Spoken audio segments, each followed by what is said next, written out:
Murder and Such contains true stories about murders, the macabre, true crime, serial killers, and other dark subject matter. This includes adult themes, explicit language, descriptions of gore, violence, and other information provided by news articles, witness testimony, and public record. Murder and Such is not intended for all audiences, and although warnings will be set in place, listener discretion is still advised.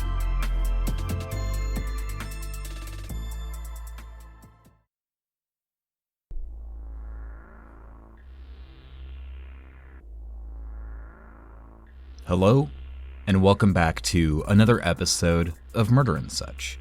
I am your host, Hunter.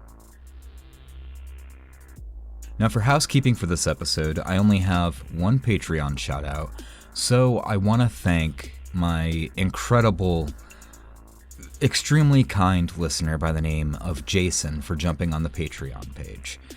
Thank you very much, Jason, and I hope you're doing well. Another little shout out, and I don't really want to call it a shout out, but I wanted to express my sympathy to a longtime listener of the show since episode 1 of Michelle Lavelle in South Korea. Michelle has been a longtime friend of mine since about 5th grade, and I wanted to express my sincerest condolences to her due to the fact that she recently lost her father. So Michelle, I like to think of all of us who listen to Murder and Such as one big, crazy, happy family. And Michelle, we're all thinking about you. So, yeah. And if you would like to help fund the back end of the show, you can find the Patreon at patreon.com/murderandsuch, and you can join for just $1 an episode, and I only charge for 2 episodes a month. And you can get some exclusive perks, like discounts on merchandise when that store finally goes live, as well as stickers. You get the show early and ad-free, just like my listeners got for this episode. And you can help keep this shit show rolling. And if not, if you could just drop me a 5-star review on Apple Podcasts, that truly means everything to me. So thank you all for your patronage.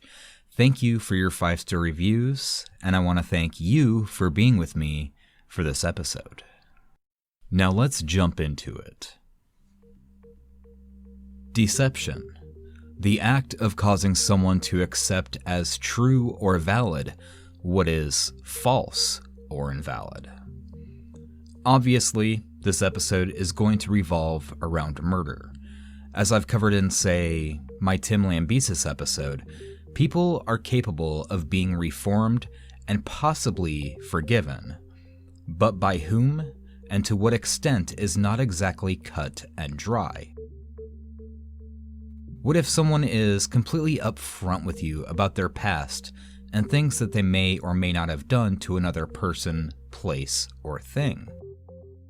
Is their honesty the part in which you will forgive them for?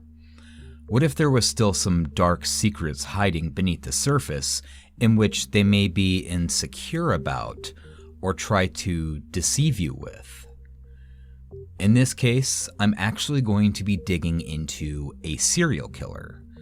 Not your typical run-of-the-mill killer, but one who has been suspected of far more than the ones that he was actually convicted of. Was he actually the killer? We'll discuss that in this episode. But as always, my name is Hunter, and you're listening to Murder and Such. And this is episode 73, Edward Wayne Edwards.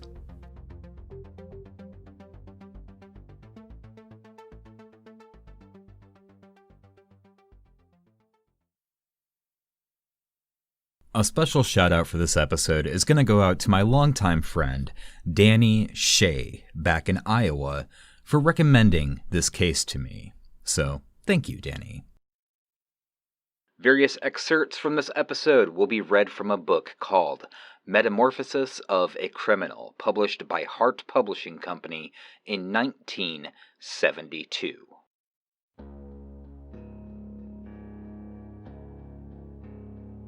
Edward Wayne Edwards was born on June 14th of 1933 to Lillian Myers. Unfortunately, only 2 years after he was born, Ed faced something incredibly troubling. Quote, "In October 1934, Lillian Myers, my natural mother, a small, dark-haired woman of 23, was sentenced to serve from 1 to 7 years for grand larceny at the Marysville Reformatory for Women. She had stolen $100 from a lady who employed her as a housekeeper. This was the first and only time she had stolen anything or had been arrested. In December 1935, she was released on parole and made a very satisfactory adjustment. But she needed someone to care about her, someone who would not judge her for the impetuous love affair which resulted in my birth. That someone never came. In a bungled attempt to shake her family into recognizing her need, she got a rifle and shot herself in the stomach. Complications set in, and she died of septicemia in a matter of days." Soon after his mother's suicide, Ed was adopted by Mary Ethel and Fred Edwards, which gave him the name Edward Wayne, as he was to take their last name after the adoption was completed. This would be short-lived, as Mary Ethel was diagnosed with multiple sclerosis and Fred had a severe drinking problem. Taking on the responsibility of Edward, whom had witnessed his mother commit suicide at a young and developing age, turned out to be too much of a burden for them to take on by themselves. With Mary Ethel being sick, and with the medical advances that had not yet taken place, her and Fred had made the decision to send Ed to a Catholic orphanage in Parma, Ohio, at the age of 7 years old. Since Ed had been in and out of custody at a young age, stability was not something that he knew all too well, and as a result, Ed had problems which the nuns were not too keen on. Now keep in mind, bedwetting, along with cruelty to animals and obsession with fire, are the 3 points that have been linked with the McDonald Triad, otherwise known as the 3 main characteristics that are statistically significant links to serial killers. But as a child at 7 years old, this would be a sentence that he would find himself at the hands of the surrounding nuns numerous times with. Life was not easy in the orphanage, as he was punished multiple times. Quote, "During the first weeks, when I went to bed, they gave me a tablespoon of salt every evening before bedtime, saying it would dry up my water. When this didn't work, they made me pick up all of my wet bedding in the morning, put on a pair of swimming trunks, and stand under a cold shower holding my bed linen while the other children went off to breakfast. Every morning for about 3 weeks, I stood under the shower for approximately an hour, but to no avail. When they saw that punishment didn't work, every night before bedtime, I was taken downstairs in the cottage and beaten in advance on the backside some 15 or 20 times. But I still continued to wet. Finally, in despair, the nun had me pick up my soaked linen in the morning, take it out to the playground, and stand there shouting, 'I'm a bedwetter. I am a bedwetter. Here are my sheets. Here are my wet sheets.' After a while, a crowd of children would gather around me, laughing and pointing at me. As if the taunting were not enough, Sister Agnes Marie then made me walk over to a little area, stand against it, and put my arms around it to hug a tree. She instructed the children to form a line, and each, in turn, would kick me on the backside and then return to the end of the line. To demonstrate how this was done, she placed the first kick on my rear herself. I must have been kicked some 200 times that day, and I recalled that I cried very hard. Twice I tried escaping, but the sister instructed two of the bigger boys to hold me fast to the tree. She was going to break me of my bedwetting, she warned, or kill me in the process.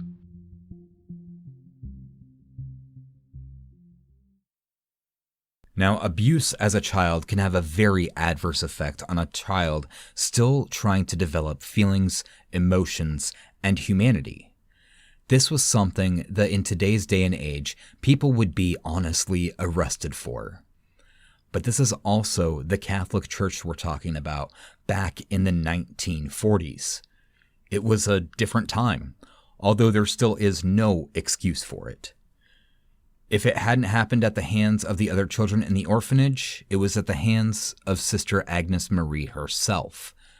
The beatings and psychological torture may have something to do with this very young child, but the aftermath of his decisions would still be years and years away. Within a year of being placed in the church's custody, Ed made a run for it. He coined the orphanage as a prison, and he ran off into the winter night. This would be the first of many attempts, as he would be caught just hours after escaping by the priest and taken back to the orphanage and subsequently beaten for it. As stated in the book, he made 15 attempts, including one attempt in 1944 where he took off and hitchhiked back to his maternal grandmother's house in Akron. When he arrived at her doorstep by surprise, she had taken him back to the orphanage and was again beaten. As a child, you don't know as much of right from wrong as compared to when you're an adult. But this child needed compassion, love, attention, understanding, and forgiveness. But each attempt at trying to get one of those things had resulted into embarrassment, ridicule, and name-calling. And the only physical attention that he ever got was just the beatings at the hands of the other children and the nuns. Kind of a case of the only love he knows is tough love. So he started looking for attention that he so desperately wanted, but considering his upbringing, he only got the attention that he was accustomed to. At a young age, he had decided that swindling, stealing, and tricking people was his only way of getting attention, to the point where Sister Agnes Marie had booted him out of the orphanage temporarily in 1945 to live with his grandmother. He had not learned much as far as normal coping skills would be concerned, and he started going to a public school after he had returned. But as hard as he tried to make himself on the street by stealing bikes, money, candy, etc., and getting in trouble with the law, he did have a sympathetic side to himself under that leathery, calloused, bruised outer shell. In October of 1945, his foster mother, Mary Ethel Edwards, had finally succumbed to her illness and passed away at the incredibly young age of 36. For 3 years prior to her death, she had been bedridden and unable to take care of herself. Now, Ed's foster father, Fred, had been nothing short of useless due to his extensive alcoholism, and sometimes his frustration would turn into him beating his wife in a drunken daze. After Mary Ethel had passed, he stayed with his grandmother, but as a preteen and one that was incredibly rough, if not sharp, around the edges, he started hitting puberty and lashing out even more. As he stated in his book, quote, "By this time, I was 13. I got a crush on a woman who lived 2 houses up the street from me. She was a very attractive brunette divorcee, about 26 years old. She had 2 children. I really liked her because she was nice to me, but I resented the fact that there was a guy in a dry cleaning truck who had visited her every night. I hated this man because I figured he was cutting in on me. Feeling that I truly wanted to marry this woman because she was so attractive and friendly, I made up my mind to get even with my rival and to put a stop to his attentions. I waited until nighttime to carry out my jealous plans. My grandmother was upstairs, hanging wallpaper. So without her knowing it, I sneaked out to the garage and I filled an empty Coke bottle with turpentine. I set the bottle on the back steps and I went up to the second floor with my grandmother. Once again, I was building an alibi and told my grandmother that I was going downstairs to make a sandwich. I took it back upstairs and purposely ate it in front of her. We talked for a while and then I asked her if she wanted me to do the dishes. She looked at me quizzically because I had never volunteered for any work around the house, and she replied in a doubting tone, "If you want to do them, go right ahead." So I patiently waited until she was occupied with hanging a new piece of wallpaper. The time was ripe, and I told her I was going downstairs to do the dishes. I strode into the kitchen and out the back door. I grabbed the Coke bottle, dashed around the neighboring house, doused the interior of the cleaning truck, lit a book of matches, tossed it in, and sped back home.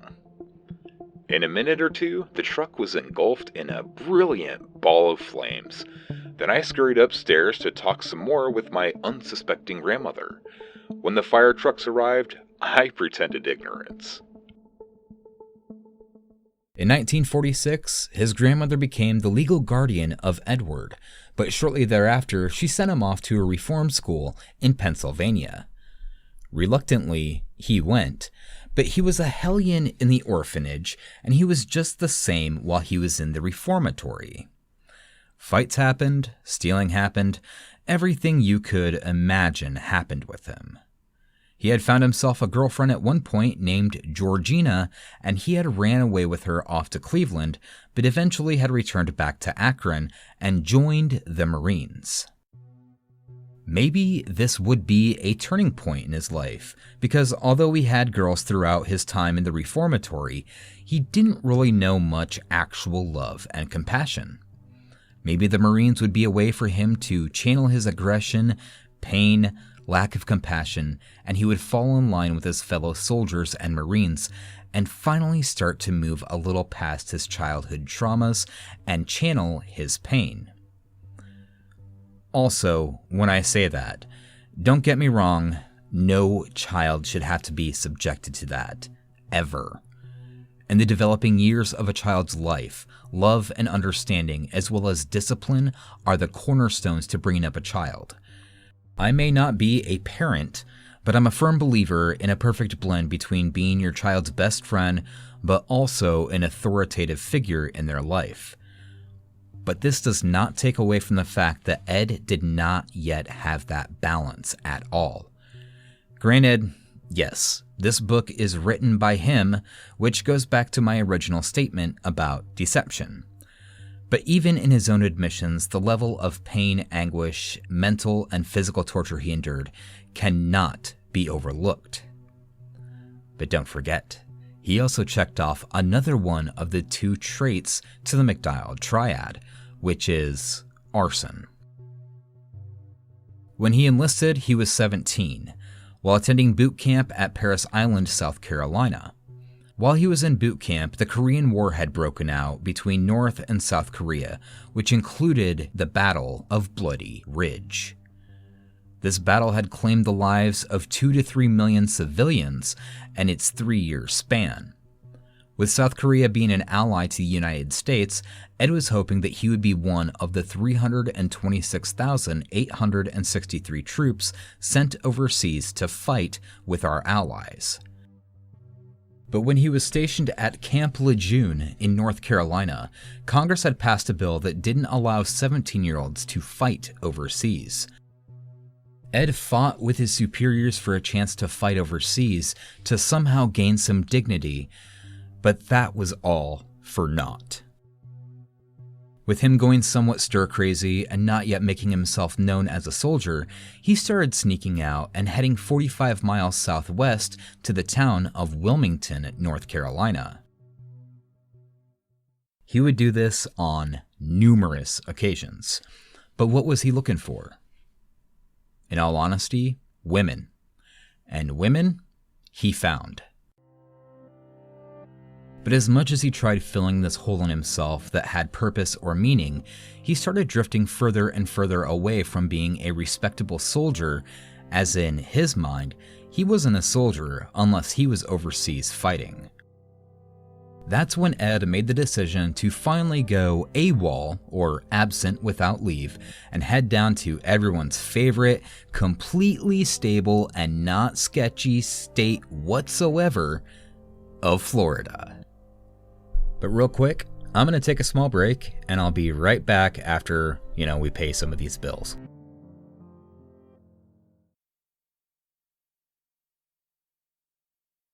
And we're back.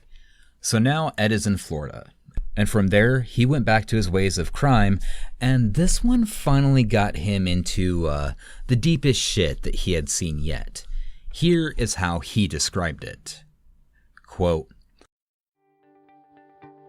"One day, when my money ran very, very low, I decided to leave Jacksonville.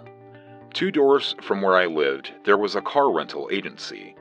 About 2 o'clock in the morning, I went there, broke through a window, got a key, and stole a 1950 Chevy.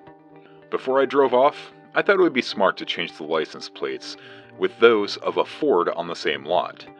This turned out to be my downfall." An officer had pulled him over at about 3 o'clock that morning and demanded to see his license. He told him that he was borrowing the car from a friend, but that, obviously, was bullshit. Not to mention, after he was arrested, Matthews Rent-A-Car had stated that a car was stolen from their lot and the plates were swapped. So after sitting in a Jacksonville County jail, he finally confessed that he was AWOL from the Marine camp in Lejeune, North Carolina. They sent him to a naval base in Jacksonville, where he was kept locked in jail, once again, with the possible sentence of 5 to 15 years in the Florida State Penitentiary for car theft. Not only that, he was also subsequently dishonorably discharged from the Marine Corps.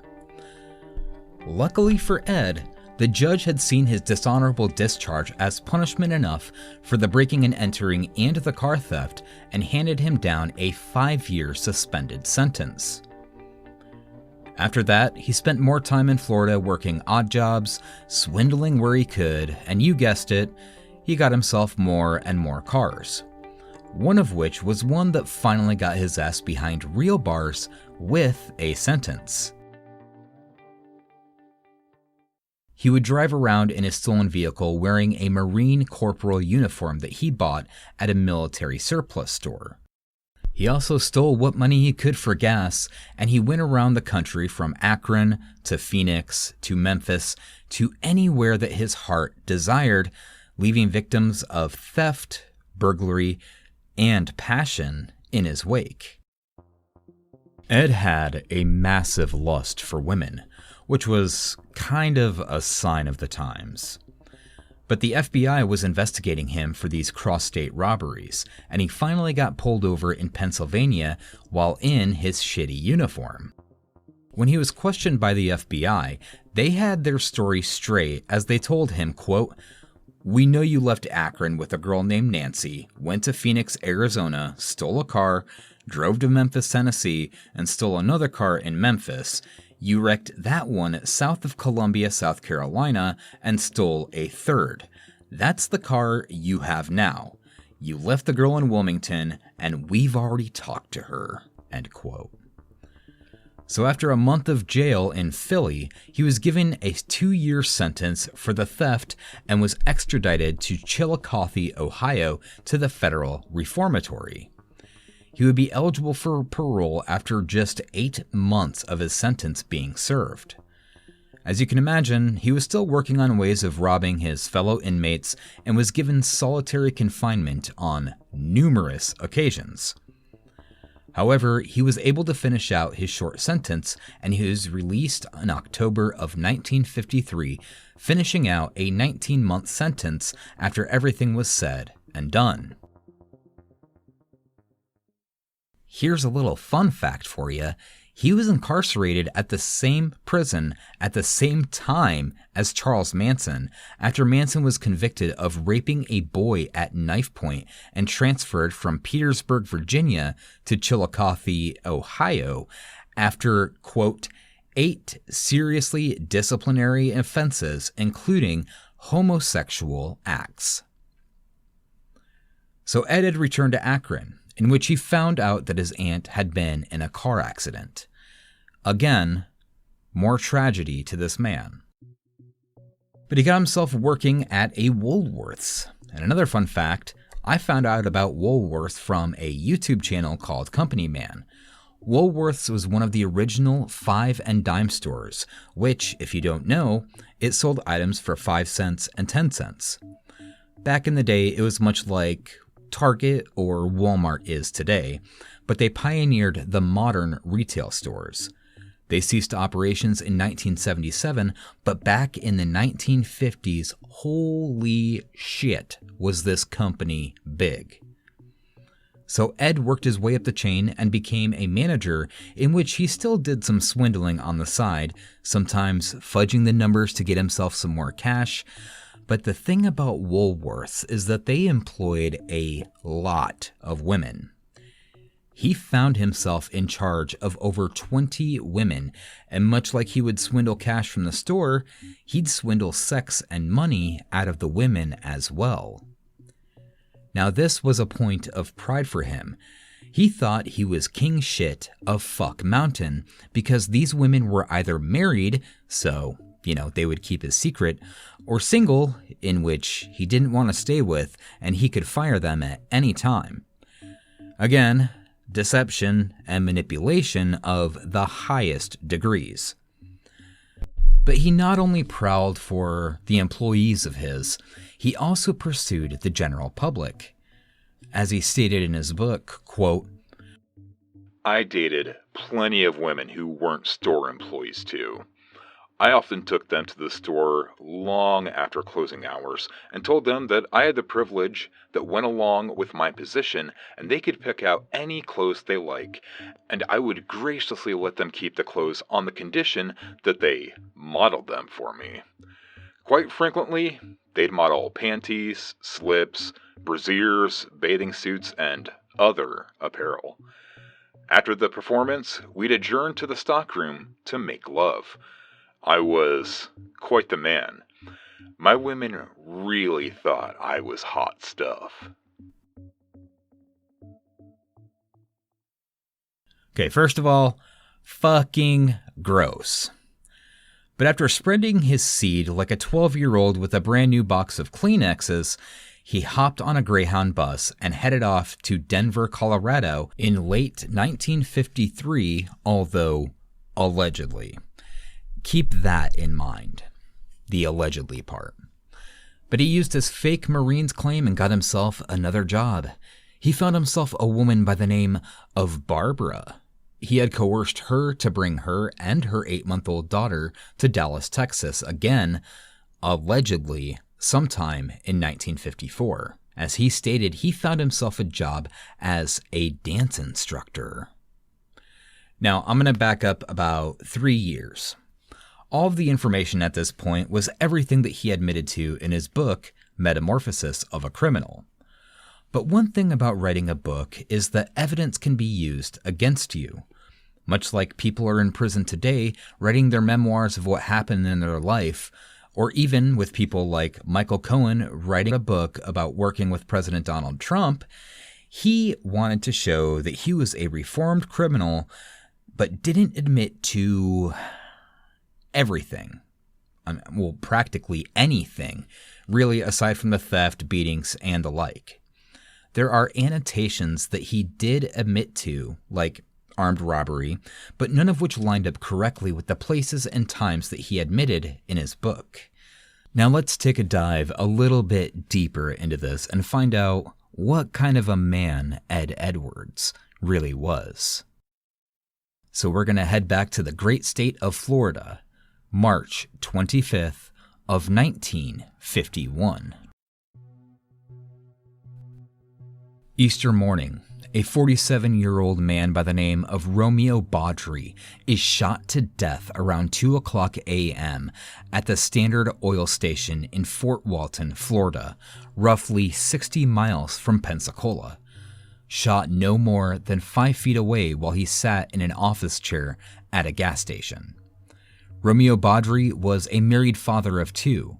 The gun used in the robbery and murder was a .32 caliber snub-nosed pistol, and Romeo was shot twice in the heart, once in the throat, and once above the left eye. This case, as of right now, is unsolved. Romeo was a pilot with the Air Force back in World War I, but due to a crash in the service, he was honorably discharged and spent a lot of time in and out of the hospital for surgeries, and was even quoted saying, quote, "There's hardly a part of me that hasn't been patched up," end quote. The parts that really show a pinpoint that it could be, and in my opinion, was Edward, was the way that he described the events of getting a gun and the armed robbery itself. The first part is him describing getting a gun as a conversation with a pawn shop worker, but this time he stated it was near Las Vegas. Quote, "I'm interested in that .32 automatic you have in the window. I don't have an awful lot of money, but I'm wondering how much I could purchase it for." $22, he replied. Ed didn't have much money at the moment, but he got the .32 snub-nose and left, again stating that he was outside of Las Vegas. But the way that this actually played out, and granted, the dates and times that he put in the book do not match up, but the times and place of Romeo Baudry's murder lined up perfectly with Ed's time back in 1951. Using Weather Underground, and keep in mind, it was rainy at the time of Romeo's murder. Here's how Ed described the robbery. Quote, "It was just about 8 in the evening. The rain was drizzling down. As I walked into the gas station, I could feel my pulse rate rise. Fear overtook me, and my heart lodged in my throat. 'Yes, sir. Can I help you? It's a little wet out there tonight, isn't it?' he said politely. 'It certainly is,' I replied. As I said this, I brazenly pulled my sport jacket back and reached for the gun. When the attendant saw it, he froze in fear and pleaded, 'No, please don't shoot. I have a family. Please don't shoot me.' Ed had ordered him to put his hands down, in which he did, and after punching a button in the register that opened the drawer, he said, quote, 'Look, buddy, get over next to that ball and stand perfectly still.' My shaking worsened. 'Yes, sir. Please don't shoot me. I have 2 children. I'm married. I don't want to die,' end quote. As Ed said in the book, he took the money and got this attendant to open the safe. And he did. Ed ordered him, 'I'm not going to kill you. I'm not going to hurt you, but if you say another word or stand up one more time with those hands in the air, I'll shoot you right between the eyes. Now stay down just where you are.' Now this lines up all too perfectly, because by Ed's own admissions in his book, he was in Florida at the time that Romeo was murdered, and the matter of the wife and kids, the same type of gun being used in the robbery and murder, it would seem that he was admitting to a robbery in Vegas, but far too many signs to be ignored point to him being the one that pulled the trigger. As I stated previously, a killer was not apprehended by the authorities, and even a $1,200 reward was posted by other business owners in the area to help lead to the arrest and murderer. More so, nobody had filed a police report at any gas stations around the area by someone who matched the description of Edwards at that time around the area of Las Vegas. Now, moving forward, I will be leaving a lot of the information from the book out of this case, since, as you can tell, his own admissions can't be trusted. But I will make some references to them when talking about suspected murders.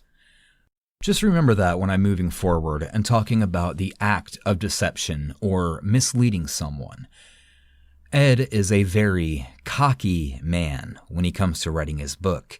He makes himself out to be the end-all, be-all Mr. Masculinity. He has women on tap, and he has anything he wants at his fingertips. And if it's not within reach, it can be taken at gunpoint. Here's one for you. July 3rd, 1954. The house of Marilyn and Sam Shepard in Cleveland, Ohio. Which was another time that found Ed Edwards in the area. Marilyn Shepard and her husband were entertaining guests at their lakefront home. Samuel had fallen asleep on a couch in the living room, and in the early morning hours, someone had come into the house while Marilyn was upstairs and bludgeoned Marilyn. She was taken to the hospital and later died. The attacker had taken a wristwatch, keychain, a key, and fraternity ring. When the authorities arrived, they believed it to be Samuel himself, as he had a blood on the knees of his pants. As time went on, Samuel was tried and convicted of the second-degree murder of Marilyn Shepard. But after an appeal, he later had his conviction overturned due to the sloppiness of the court work, and they even called it bedlam and a mockery of justice. They never found who killed Marilyn, and up until 1982, they had never even found a murder weapon. But on November 17th, 1982, the owners of the house next to the Shepard's home had found a pair of fireplace tongs on the property, which lined up with the wounds that Marilyn had sustained.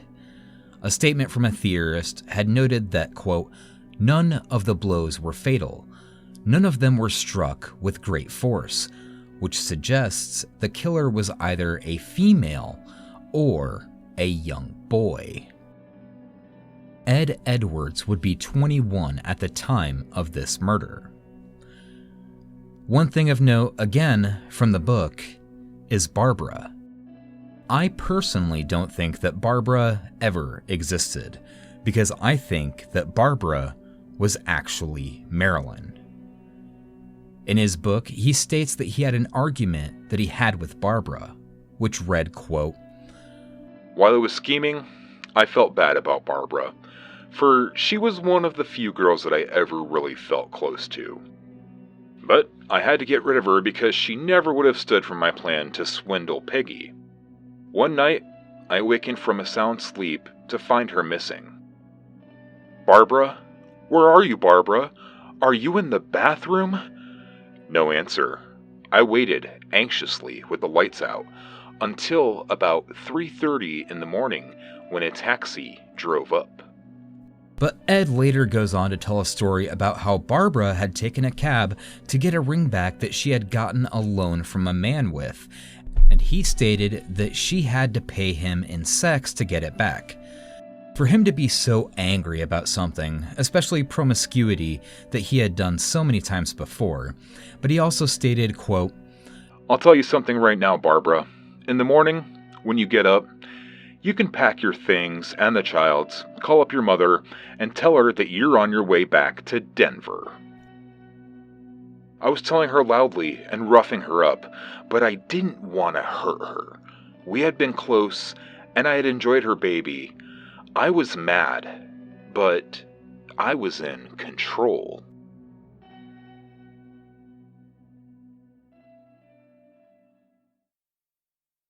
Come to find out, Barbara had never actually existed. Sources close to the case surmised that him being in Denver and then being in Texas had never actually happened.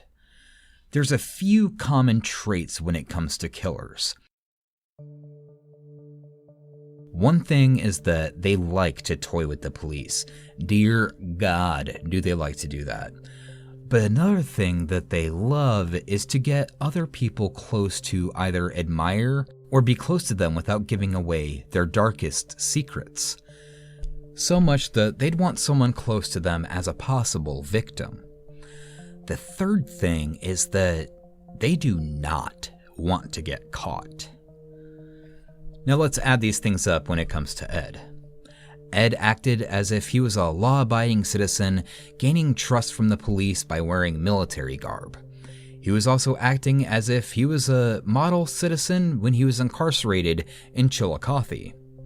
He stated that he did his crime, did his time, although he was still working on ways to get what he wanted while he was inside the prison. As he states in his book, he was also a manager of various shops and stores around Ohio. He had made it seem as if he had women on tap and that he could turn that faucet on whenever and wherever he wanted. Admiration, lust, meanwhile not giving away his trade secrets. Now, the third part with never wanting to get caught. Dates, times, names, all of those were changed in the book. There was a litany of truths with amended dates and flat-out lies to avoid making a correct correlation between the dates and times of these murders. He wanted to make this whole law-abiding citizen and reformed criminal such a prominent feature in his life that, let's just say, he wasn't a big fan of hiding behind the scenes. Now listen to this audio. This was from October 17th of 1972.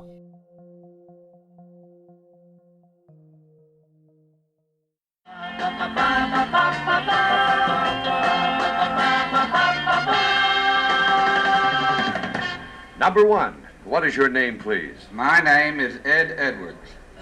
Number two. My name is Ed Edwards. Number three. My name is Ed Edwards. Ah, yes.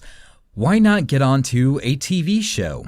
Why not put your face on TV in front of thousands of eyes to glance upon you and your blatant fucking narcissism?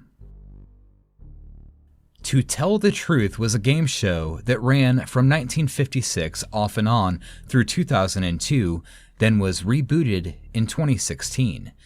The game is comprised of 4 celebrities on a panel that have to ask questions to these 3 contestants and try to surmise who actually is the real person. The third person that you heard claiming to be Ed Edwards was in fact Ed Edwards. And here is the extraordinary story of Ed Edwards. I think you'll find it profitable. It says, I, Ed Edwards, was once on the FBI's list of the 10 most wanted criminals in America. Now I am a respected citizen in my community. Here's the story of my dramatic turnabout. As a young boy, I felt that the only way I could gain any recognition was to steal. Eventually, I committed armed robberies, impersonated a federal officer, and was sought for questioning about a double murder. I spent time in the federal penitentiaries in Leavenworth and Lewisburg. It was at the latter prison that I started vocational training and very slowly began to realize that I could still be somebody and return to my rightful and legal place in society. There is a tremendous need for communication between parents and their children. I stress this point in my book, which is titled Metamorphosis of a Criminal, signed Ed Edwards. Sounds like a pretty goddamn compelling story to you, doesn't it? Now, one of the voices that you'll hear might sound somewhat familiar to you. Number 3, what is a fish? It's a new man coming into the institution. Number 2, what's a fish? An easy mark. Number 1? A new man coming in. And number 1, is it common that a prisoner would tend to have a knife of some kind in prison? No, it's not common, but there are quite a few around. Mm-hmm. And number 3, what was your first term, your prison term? How long, what was your first sentence, I mean? My first sentence was in a reformatory for 2 years. I see. And your second sentence? Was also in a reformatory for 2 years. I see. How old were you when you got out of prison? The last time I was released, I was about 32. That's none other than Alan Alda, or as a lot of people know him, Captain Benjamin Hawkeye Pierce from MASH. At the end of this contest, the panel of 4 was split with 2 votes for contestant number 1 and 2 votes for number 3, which was the actual Ed Edwards. When the show had finally had him reveal himself, this is what Ed actually had to say at the end of the contest. Ed, there's one important point. You and I were chatting backstage, and I asked you what was the reaction in your neighborhood when you came out of the reformatory the first time. Were you put down by your fellow citizens, or did they look up to you? No, when I was released from the reformatory, they looked up to me, and this motivated me to go on to bigger things, because this is why I was out there committing the crime, was for the recognition. Mm-hmm. And this happens because a lot of people think it's a big shot thing to do, huh? Yes, this is the more trouble you get into, the bigger you are in their eyes. Well, I want to tell you, you look like a pretty big man from over here. And thank you very much for being with us, Mr. Edwards, and thank you, gentlemen, also.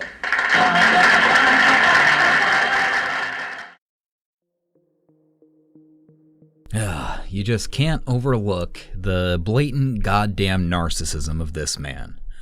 But I'm going to pay a couple bills real quick, take a break, and I'll be right back.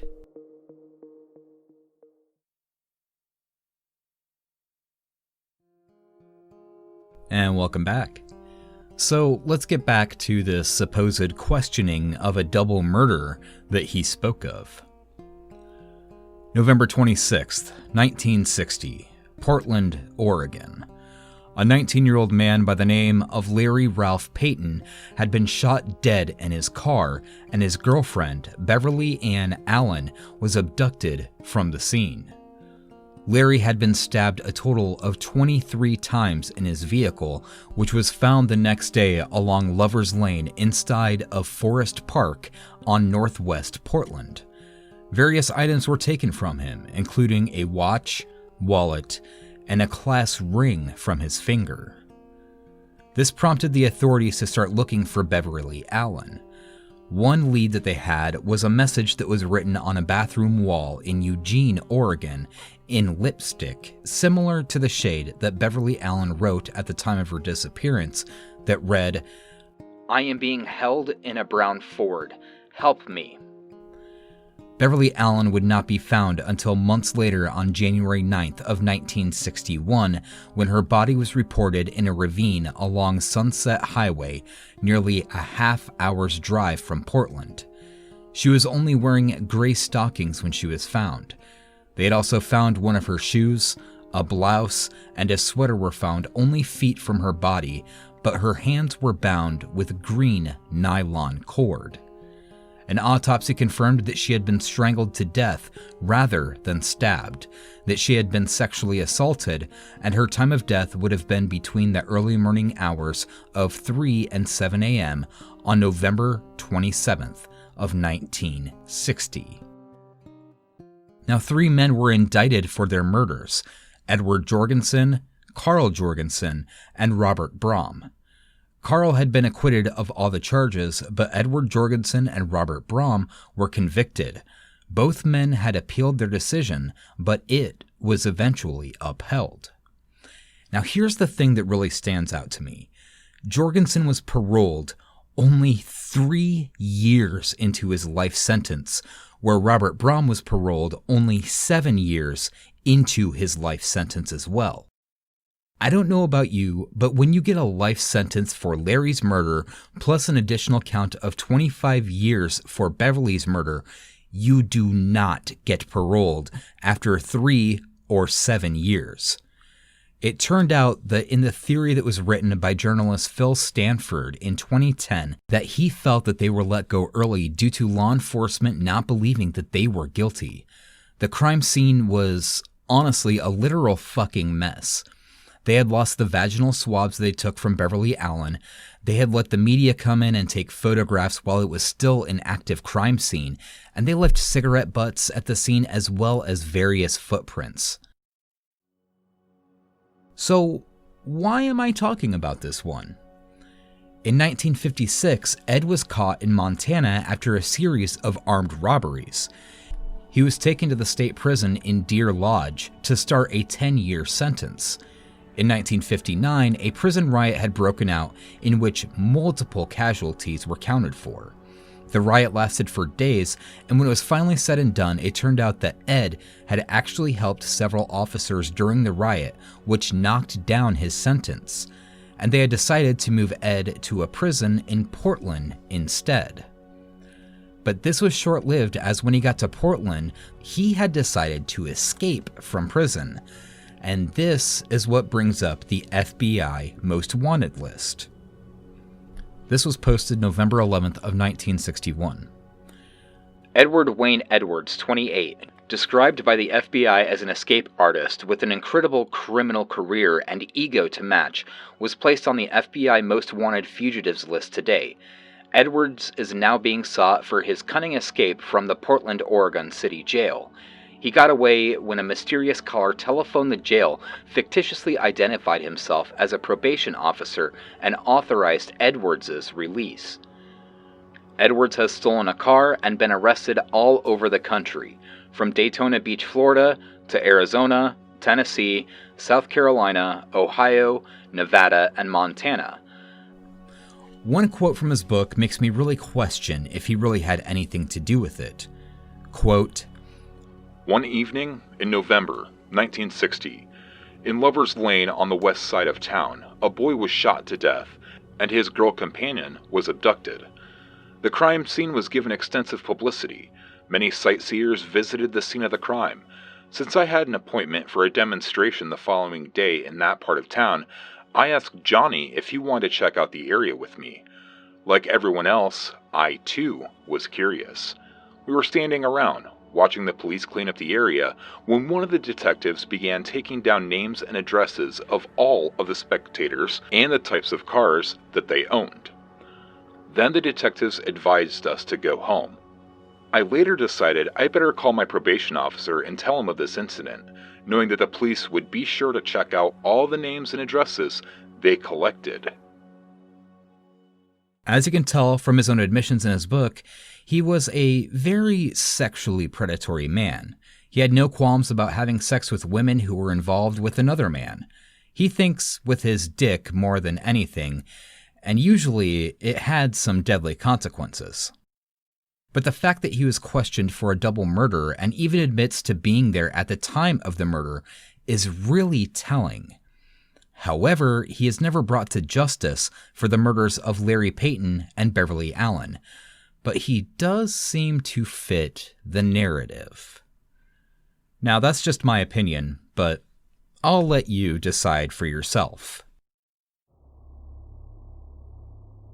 Remember how I said he was arrested for armed robberies in Montana? Well, on January 2nd of 1956, well before he was arrested, a young couple by the names of Patricia Kolitsky, 16, and Lloyd Bogle, 18, had went to a drive-in in Great Falls, Montana around 9 o'clock p.m. and left off to a Lover's Lane near Wadsworth's Park. Again, a Lover's Lane, a young couple. You get the picture. The following day, 3 boys walking through the park had discovered Lloyd's body next to a car with his hands tied behind his back with his own belt, and a bullet hole ran through his head, fired execution style.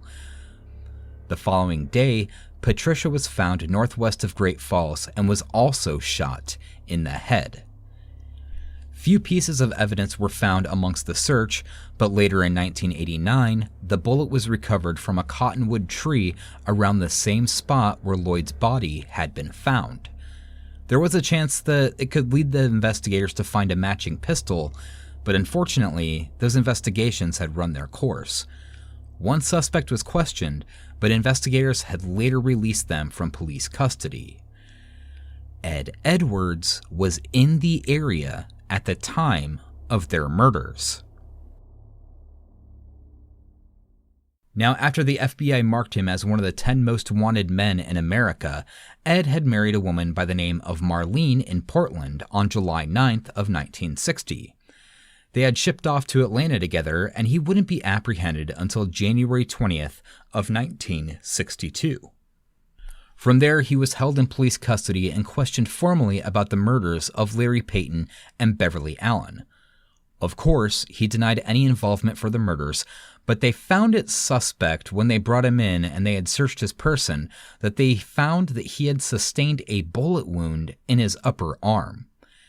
His defense was, get this, he was shot by a former wife of his. But on his way there, he made a stop at a bank to commit an armed robbery. For that, he was sentenced to 16 years in prison in Leavenworth Federal Penitentiary.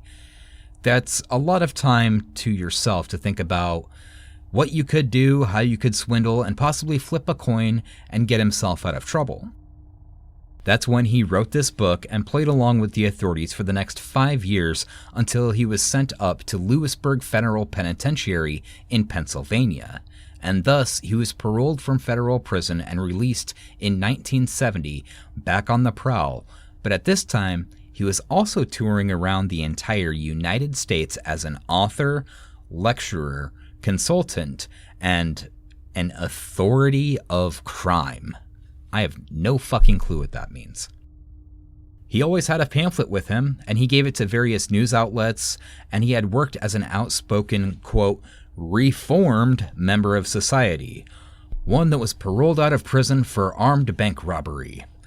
He toured prisons to talk to inmates, did radio interviews, and, if you're in the Dayton area, I'll have you know that he even went to Xenia, Ohio and spoke at the Collier Chapel for 2 straight days. He was hailed as a man of honor and even went to create some records with his teachings titled, "Build a Fire in the Person, Not Under Them." Here's a clip from that. Hello, listeners and members of the club WWTH. It is with pleasure that I come into your home today, for I know those listening to me now are interested in helping people. If this were not true, you would not be listening. Let me take this opportunity to thank the many thousands who have been writing to me.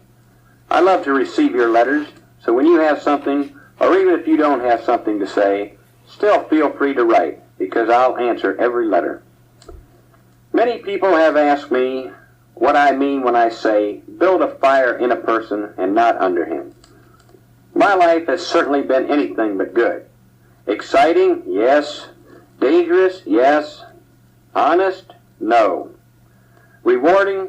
Well, you might say yes and no to that question, but then it is through the grace of God that I am able to talk to you about the fire which was built in me.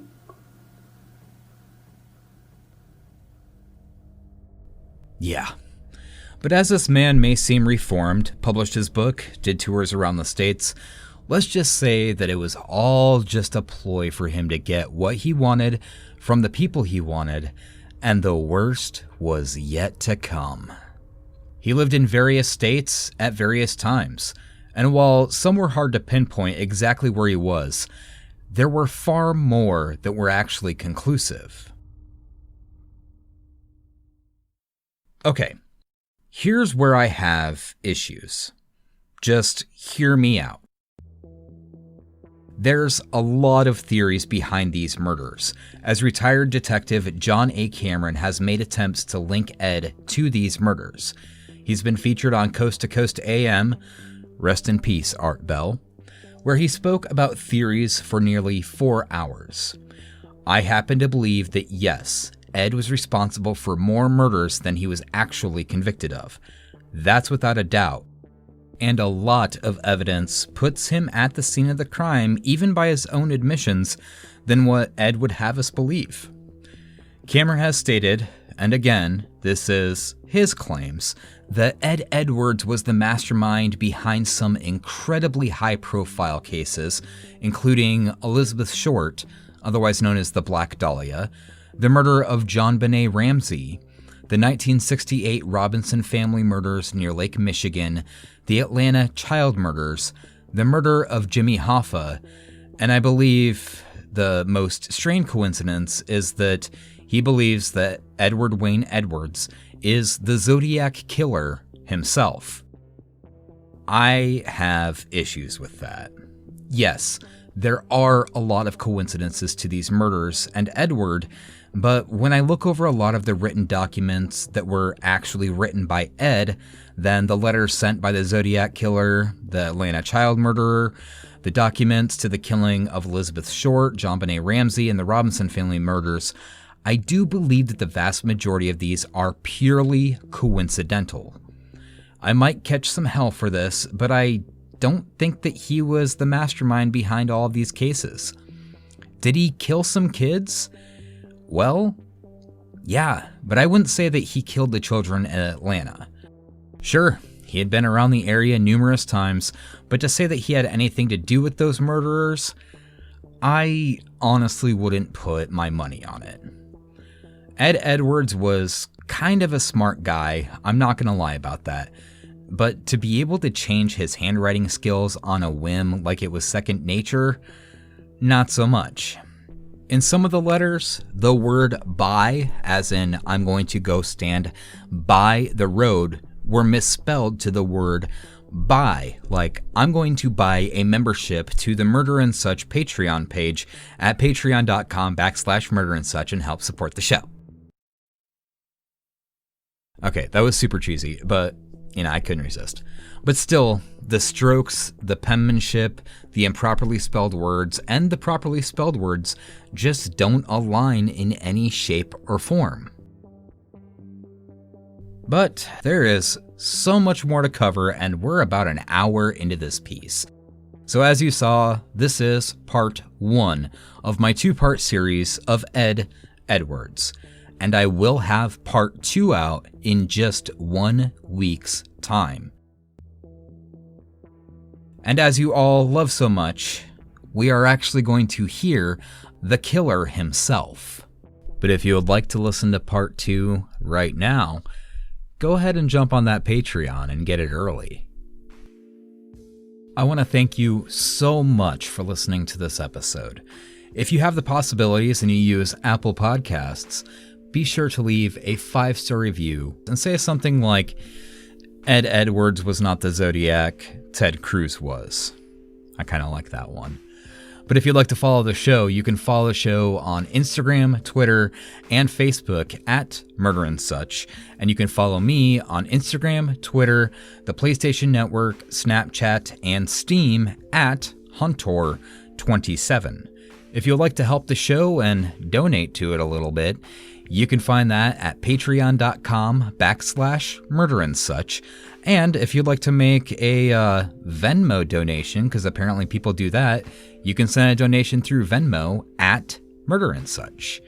But I would love to thank my executive producers for this episode, which include Jason W., Michelle Davis, Angel Renee, the Bama Brew Review Podcast, Aaron Albertson, Michelle Pierce, Jack Storyron, Alex Aguirre, Justin Reebsum, McKenna Johnson, Ariel Safir, Stacy Jenks, Dan Sheridan, Benjamin Welch, Ashley Collier, Charkley Daniels, Erica Summers, Danielle Longamore, Heather Wright with Nature versus Narcissism, Status Pending, and Ohio 88 podcasts. God damn, that's a mouthful. Big Daddy Thick Dick, Sarah Thompson, and of course, Ashley Black and Tech Support. So thank you to my incredible executive producers. Thank you to all the people who leave me a review. And I want to thank you for listening to this episode. Again, part 2 will be out in just 1 week. But as always, my name is Hunter, and you've been listening to Murder and Such. I'm reminding you to wash your filthy goddamn hands. Wear your fucking mask. I love you all, and I will talk to you soon. Take care.